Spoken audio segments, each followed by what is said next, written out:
2013 সালে আমি বিএনপিতে যোগদান করার পর থেকেই কিন্তু আমার ক্যারিয়ারটা একদম নষ্ট করে দিয়েছে তারা।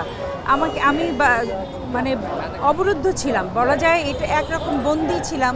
আমি আমার দেশের মাটিতে দীর্ঘদিন আমি গান গাইতে পারিনি। বাসায় ফিল আপ করেছি, আজকে সেটা ফর্ম জমা দিলাম।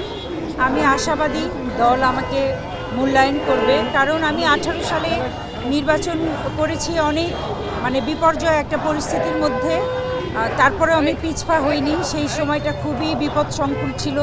আমি আমার জীবন হাতে নিয়ে আমি চলাফেরা করেছি।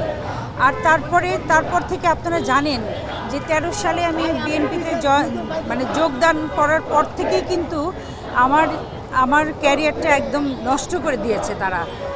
আমি অবরুদ্ধ ছিলাম, বলা যায় এটা একরকম বন্দী ছিলাম। আমি আমার দেশের মাটিতে দীর্ঘদিন আমি গান গাইতে পারিনি।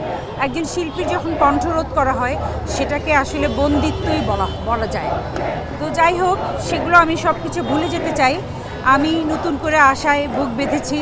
আমি সারা জীবন আমার দেশের মানুষের জন্য, সামাজিক সমস্ত বৈষম্যর জন্য, অসহায় মানুষের জন্য এবং সুবিধাবঞ্চিত শিশু, অসহায় বৃদ্ধদের জন্য আমি কাজ করে গেছি। আমার অনেকগুলো অর্গানাইজেশন আছে, তার সাথে আমি ওতপ্রোতভাবে জড়িত।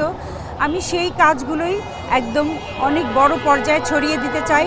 আমি মহান সংসদে দাঁড়িয়ে এই জনগণের কথা বলতে চাই, জনগণের দুঃখের কথা বলতে চাই, এবং অবশ্যই আমি একজন কণ্ঠশিল্পী। সেই জায়গায় থেকে আমাদের শিল্পীদেরও যে যত রকম সুবিধা অসুবিধা আছে সেগুলো নিয়েও কথা বলতে চাই। এক কথায় বলতে গেলে মানব সেবা, সৎ এবং নিষ্ঠাবান থেকে মানব সেবা করাই আমার একমাত্র